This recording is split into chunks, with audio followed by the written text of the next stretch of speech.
Bienvenue dans un monde où mythes et réalité ne font plus qu'un.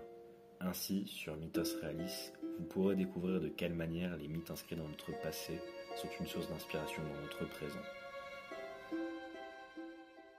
Laissez-moi vous conter l'histoire du commencement de ce monde, avec en son centre le géant Ymir.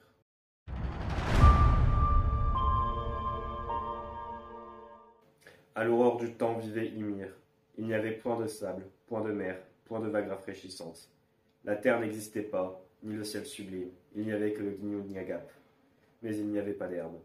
C'est ainsi que nous est décrit le commencement de ce monde, d'après l'Edda.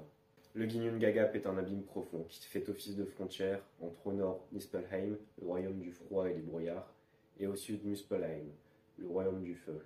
Bon alors, maintenant c'est un peu plus complexe à expliquer, mais en gros c'est la réunion de ces deux royaumes au Ginnungagap qui a permis de donner naissance à Ymir. Mais aussi à une vache nommée Odulla, qui nourrit Ymir avec son lait tel un enfant. La vache lécha un morceau de glace salée. C'est au bout de 3 jours qu'un homme fut sculpté. Cet homme engendra un fils, Bur. Quant à Ymir, le géant hermaphrodite, il s'endormit. Et de sa sueur, il donna naissance à la race des géants. Bah. Dégueulasse. De ses bras sortit un fils et une fille, et de ses jambes un autre fils. Tous trois étaient de la race des géants. Bur, le petit-fils de la vache, s'unit avec une géante, Bestla, descendante d'Ymir. De cette union naquirent 3 enfants, Ve, Vili et le plus important de tous, Odin. Cependant, les 3 frères, par ennui, décidèrent d'aller tuer le géant Ymir. Alors c'est la mythologie nordique, faut pas chercher, quand ils s'ennuient, ils se tapent. Voilà, c'est une règle de base, c'est normal. Le géant Ymir saigna tellement fort que toute la race des géants se noyait dans son sang. Donc tous les géants sont noyés, à l'exception de Bergermir, qui avec sa femme ont réussi à prendre un bateau pour fuir. Du coup, ils sont considérés comme les ascendants de tous les géants. Après avoir triomphé du géant, les 3 dieux firent de sa chair la terre, de son sang la mer, de ses os les montagnes, de ses cheveux les forêts, de ses dents les pierres, de son cerveau le ciel et les nuages, et enfin, avec ses sourcils, les dieux formèrent Midgard.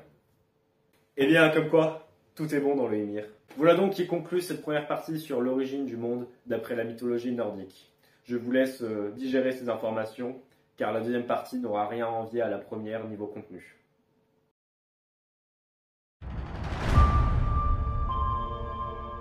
Cette partie a pour but de voir l'impact d'Ymir dans notre société. Ymir n'étant un personnage que très mineur de la mythologie nordique, bien qu'important, il ne faut pas l'oublier. Son impact se voit donc très amoindri dans notre culture actuelle. Néanmoins, un exemple majeur de la représentation d'Ymir dans notre société est celui, bien évidemment que vous attendez tous, celui de Ymir dans Fire Emblem Heroes. Pas sûr. Ah, vous préfériez peut-être que j'analyse Ymir Fritz dans le manga L'Attaque des Titans. Bon, c'est d'accord. Je vais donc vous raconter l'histoire d'Ymir Fritz. Ymir Fritz était une petite fille lorsque son village fut attaqué. En prenant la fuite, elle alla se cacher dans un arbre. Alors cet arbre peut être une référence à l'arbre de vie dans la mythologie nordique Yggdrasil. Elle reçut les pouvoirs du titan originel dans cet arbre. En tant que titan originel, elle peut créer et contrôler des titans. On peut ici voir un parallèle entre la création des titans et la naissance des premiers géants. Ces 3 enfants la mangent, cette tradition perdure, et finalement, il existe 2000 ans plus tard, 9 titans dits primordiaux. On peut donc faire un magnifique parallèle entre Ymir Fritz et Ymir. En effet, Odin et ses 2 frères ont tué Ymir, alors que Ymir Fritz se fait manger par ses 3 filles. Odin créa 9 royaumes pour différents peuples. Quant aux descendants d'Ymir Fritz, ils créèrent 9 titans primordiaux, aux pouvoirs différents.